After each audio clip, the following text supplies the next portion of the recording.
Hello tout le monde, j'espère que vous avez passé une bonne rentrée. On se retrouve aujourd'hui pour parler des séries que j'ai regardées cet été. Donc ça a été un été assez spécial dans le sens où normalement j'utilise les vacances d'été pour rattraper le retard que j'ai accumulé au cours de l'année scolaire à cause de l'école, à cause du travail, etc. Et cette année j'ai préféré découvrir de nouvelles séries et les terminer. Donc voilà, le retard je le laisse pour cette année. Je verrai bien comment je ferai de toute façon. C'est pas grave, un retard c'est fait pour se rattraper. Comme je vais parler de beaucoup de séries dans cette vidéo et aussi de deux ou trois films, je vais pas pouvoir vraiment donner des informations en détail, je vais simplement vous donner mon avis, vous donner là où est-ce que j'ai trouvé la série et vraiment on va dire dans quelle catégorie la série entre quoi. Donc la première chose que j'ai regardée cet été ça a été le final de la série Sense8. Donc je ne sais pas si vous connaissez la série, sinon je vous laisserai en barre d'infos la bande-annonce. En tout cas c'est une série absolument géniale. Donc le final a duré 2 heures, c'était vraiment dans le but de clôturer toute l'histoire. Après je fais partie des fans qui pensent qu'il y aura une saison 3. Peu importe quand, d'ici 1 an, 2 ans, 3 ans, voire plus. Je pense que la série va être récupérée par une chaîne ou peu importe, mais elle peut pas se terminer et encore moins comme ça en fait. On nous a donné un final explosif, il était magnifique. Ça rend un bel hommage à la série, voilà, je suis contente qu'il nous ait fait un final parce qu'on ne pouvait clairement pas rester sur la fin de la saison 2, c'était franchement horrible, donc là le final était absolument génial. Donc voilà, c'est comme ça que j'ai commencé mon été. La deuxième série que j'ai regardée ça a été Anne avec un E, donc Anne with an E sur Netflix. C'est la saison 2 qui est sortie, elle a pas beaucoup d'épisodes, donc c'est une série qui remonte d'ailleurs, c'est une série qui avait déjà été adaptée en série puisque c'est un roman à la base. Donc c'est une série qui parle d'une petite fille qui a été donc adoptée. Elle se passe dans les années, je ne veux pas dire de bêtises donc j'écrirai quelque part. Mais en fait c'est un esprit de la petite maison dans la prairie. Après voilà, c'est pas au goût de tout le monde, c'est vraiment une série un peu cucul à praline dans le genre de When Calls the Heart sur Hallmark. Voilà, j'ai adoré la saison parce qu'en fait c'était vraiment dans la continuité de la première saison et on avait aussi du neuf à la fois, enfin je saurais pas trop l'expliquer. Voilà. Après honnêtement, moi je sais que j'aime beaucoup la série parce que je suis très dans l'esprit cucul-à-praline parfois. C'est pas le genre de série qui va plaire à tout le monde, surtout que c'est une série un peu enfant. Moi voilà, si j'avais une nièce ou un neveu ou un enfant, voilà, peu importe. Voilà, c'est une série qui se regarde, on va dire, en famille. C'est vraiment pas le genre de série explosive. En fait, on va dire qu'après le final de Sense8, j'avais envie de détente un petit peu. Donc j'ai regardé ça. Alors la troisième série que j'ai regardée, c'est une série que j'ai commencé et terminée d'ailleurs récemment. C'est une série qui avait été conseillée entre guillemets par Antoine Griezmann. En fait, il en avait parlé dans une interview. Je crois que dans l'interview, voilà, il expliquait en fait ce qui s'était passé le jour de la finale de la Coupe du Monde. Et dans la journée, en fait, il avait regardé la série The Last Kingdom et il en parlait. Et du coup, ça m'a intéressée. Je suis partie commencer la série. En fait, c'est une série dans l'esprit de Viking. Alors, en fait, ça retrace l'histoire d'un homme qui s'appelle Uhtred, donc qui est à la fois saxon mais qui a été élevé par des Vikings en fait. Et il fait tout pour récupérer son titre qui a été volé par son oncle. Donc voilà, je vous laisse un petit résumé dans la barre d'infos parce que mes résumés sont jamais très bons, donc voilà, je vous laisse un petit résumé dans la barre d'infos si vous êtes intéressé avec la bande-annonce de la série. La saison 2 est sortie il y a pas longtemps sur Netflix et c'était une petite pépite, alors je vous conseille réellement la série. Voilà, c'est vraiment si vous avez aimé, si vous aimez les séries du type voilà, Viking, un peu ancien temps comme ça, avec des batailles, de la politique, etc. C'est vraiment la série qu'il vous faut. Donc voilà, merci Antoine Griezmann. Après la série The Last Kingdom, j'ai voulu une série un peu plus légère dans laquelle je pouvais réellement me détendre et j'ai découvert la série sur Amazon Prime, donc Prime Video, la série The Bold Type. Donc c'est l'histoire de 3 filles, donc de 3 meilleures amies qui travaillent ensemble dans une entreprise, dans un magazine à New York en fait. Et c'est un peu voilà leur tracas quotidien, c'est un peu un esprit... pour moi c'est un mélange de Gossip Girl et de Ugly Betty en fait. Donc l'esprit voilà, magazine de Ugly Betty, drôle, comédie et les grandes amitiés comme dans Gossip Girl. Personnellement j'ai adoré la série, les épisodes sont assez courts et les saisons aussi. Donc voilà, si jamais vous voulez... Voilà, une petite série détente, voilà, à la fin de la journée, une petite comédie, c'est ce qu'il vous faut, ça fait voilà, un peu rire, on a la dose de rire, on a la dose de drame aussi, mais bon, c'est pas si dramatique. C'est vraiment une série super agréable à regarder, donc voilà, je vous la conseille fortement. Les actrices sont super jolies, super mignonnes, super gentilles. En plus, elles sont venues au festival de télévision de Monte Carlo l'année dernière, je crois, non, cette année. C'est une série voilà, super intéressante, donc voilà, je vous laisse vous pencher dessus.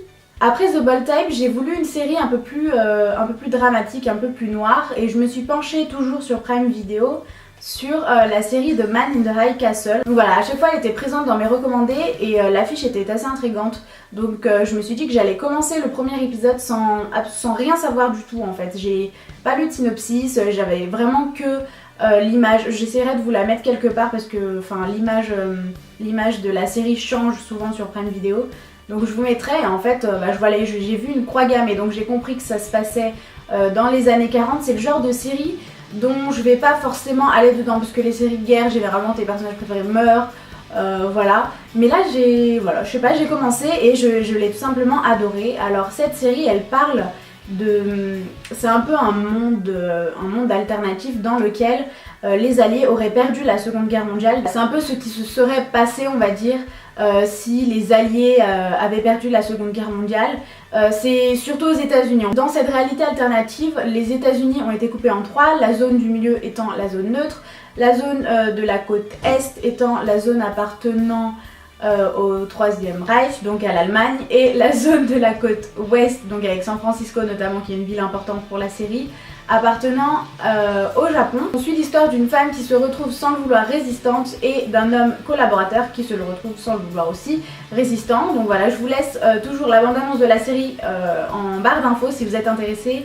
En tout cas, c'est vraiment pas le genre de série qu'on se regarde pour se détendre. Moi je sais que j'en ai enchaîné pas mal parce qu'en fait on est bouche bée. Le seul défaut de cette série, si je puis dire, c'est qu'on ne s'attache pas aux personnages. En fait je pensais qu'avec une série sur la guerre comme ça, enfin sur la guerre, il n'y a plus réellement de guerre puisque la guerre est terminée, mais je pensais qu'avec une série aussi noire, je m'attacherais aux personnages, c'est souvent ce qui arrive, et qui meurent. Et finalement en fait je ne suis pas du tout, mais pas du tout attachée aux personnages, c'est ça qui m'étonne, mais bon c'est pas grave, la série en elle-même, voilà, c'est un petit chef-d'œuvre honnêtement. Et donc voilà, je vous laisse tout regarder en barre d'infos. Donc après cette série assez noire, j'ai décidé de regarder la série The Marvelous Mrs. Maisel, donc qui est aussi sur Prime Video. Alors j'ai pris un abonnement à Prime Video il y a pas très longtemps, c'est pour ça que j'ai regardé autant de séries dessus. Voilà, j'ai troufouillé un peu le catalogue et puis j'ai pris ce que j'aimais, on va dire. Donc voilà, la série The Marvelous Mrs. Maisel, c'est de la pure comédie. En fait, c'est l'histoire d'une dame qui est parfaite, en fait, qui est considérée parfaite, et il lui arrive plein de tracas en fait dans la vie. Elle est quittée par son mari, voilà, elle a des enfants. C'est pas non plus un tracas les enfants, mais bon voilà, elle a une sacrée famille aussi. Et en fait elle se retrouve à jouer de la comédie, en fait, à faire du stand-up. Et en fait à la fin on a le côté comédie de la série en elle-même, et à la fin on a la comédie, tout simplement on rigole du stand-up qu'elle fait. Et c'est vraiment une série super drôle. Moi je sais que au début je la regardais dans le bus par exemple, et j'ai arrêté parce qu'en fait je me retrouvais vraiment à rigoler. L'actrice est absolument géniale. C'était une série, on va dire, après The Man in the High Castle, qui a été vraiment une bouffée d'air frais. La dernière fois que j'avais eu ce genre de bouffée d'air frais, c'était dans les premiers épisodes de la série Jane the Virgin, quand il n'y avait pas encore trop de drame, quand tout était encore assez drôle. Donc voilà, si vous voulez de la pure comédie, je vous conseille la série sur Prime Video, The Marvelous Mrs. Maisel. Après la série The Marvelous Mrs. Maisel, j'ai décidé que je voulais retourner un peu dans l'esprit guerre. Donc j'ai commencé la série Tom Clancy's Jake Ryan. Il y a eu plusieurs adaptations de la vie de Jake Ryan, donc c'est pour ça que la série s'appelle Tom Clancy's Jake Ryan, parce que Tom Clancy, je crois que c'est le réalisateur, je crois, voilà, c'est un des réalisateurs. La série en fait elle est donc c'est une série actuelle, donc qui se passe dans notre époque actuelle, et en fait Jake Ryan est un analyste à la base qui va se retrouver sur le terrain, en fait, en Syrie, en France, etc. C'est un Américain, mais en fait il va essayer de démanteler une cellule terroriste, et en fait c'est super intéressant. Normalement je suis pas réellement fan de ce genre de série parce que c'est assez américano-centré, dans le sens où voilà, les États-Unis sont toujours le héros et voilà, le Moyen-Orient le méchant. Là en fait ce que j'ai beaucoup aimé dans cette série, c'est non pas que le Moyen-Orient est le héros, mais qu'en fait on a tous les points de vue. Donc on a le point de vue de l'Europe, le point de vue du Moyen-Orient, des terroristes, etc. Et on a aussi le point de vue américain, donc avec les États-Unis sont les héros quoi.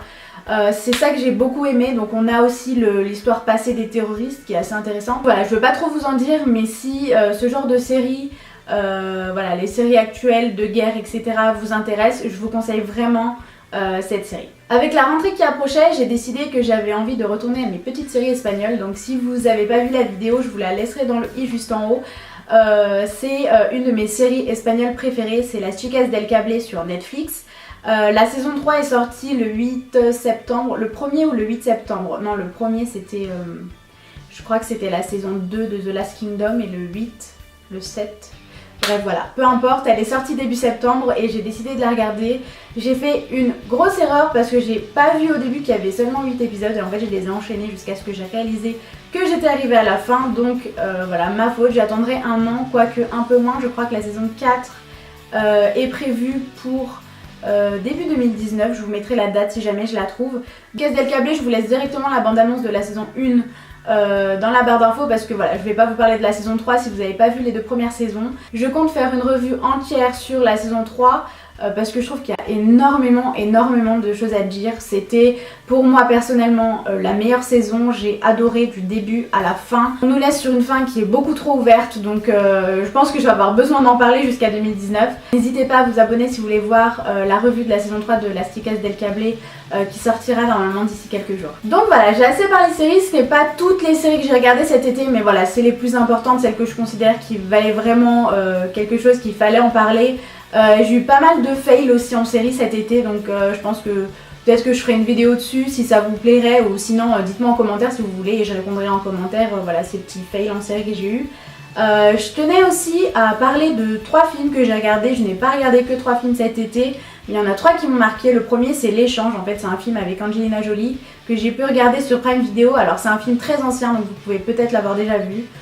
C'est l'histoire d'une femme qui perd son fils en fait, son fils est enlevé et en fait on lui ramène plusieurs jours plus tard un petit garçon et puis on lui dit que c'est son fils, ce qui n'est absolument pas le cas et en fait elle va se battre pour que tout le monde comprenne que ce n'est pas son fils et qu'il faut réellement trouver son fils. Et en fait c'est assez compliqué dans le sens où si je vous dis ça comme ça vous pouvez vous demander comment ça se fait que personne ne reconnaît que c'est pas son fils. C'est assez tordu comme histoire et franchement c'est un pur drame.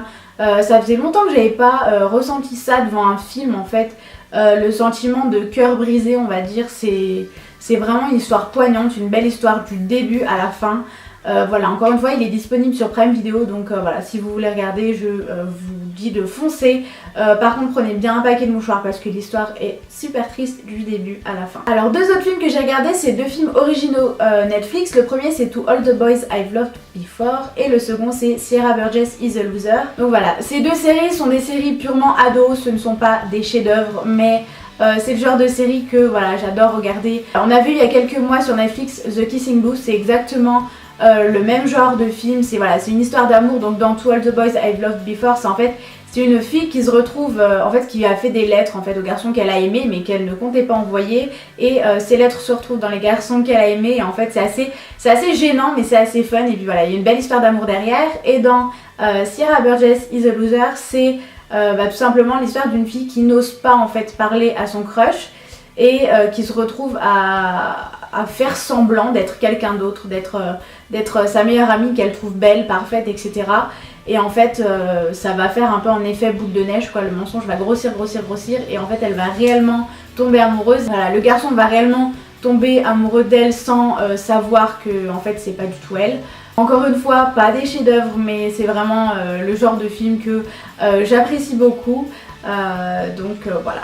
Et voilà, c'est tout pour cette vidéo, j'espère qu'elle vous a plu. En tout cas j'ai passé un super été rempli de séries, je suis aussi sortie mais voilà, j'ai adoré toutes ces séries. C'était vraiment on va dire une bouffée d'air frais. Généralement comme je vous l'ai dit en début de vidéo, j'utilise l'été pour rattraper tout le retard que j'ai accumulé dans l'année. Là pas du tout en fait, je voulais vraiment que de la découverte et encore de la découverte et je suis super heureuse d'avoir pu faire cette vidéo parce que c'est vrai que ça fait un bout de temps que j'ai pas fait de vidéo. C'était par manque de temps et de matériel malheureusement. Je suis super contente de pouvoir partager aujourd'hui tout ce que j'ai regardé cet été. Donc voilà, si vous avez regardé à peu près les mêmes choses que moi ou on a des séries en commun, n'hésitez pas à m'en parler en commentaire, j'adore répondre aux commentaires et voir que je suis pas toute seule par exemple à regarder des séries un peu cucul à praline comme Anne with Annie, ou à avoir des changements bizarres quoi, de passer à des comédies, à des drames, de vouloir pleurer, rire. Donc voilà, n'hésitez pas à vous abonner si vous avez aimé la vidéo et on se retrouve la semaine prochaine pour une nouvelle vidéo.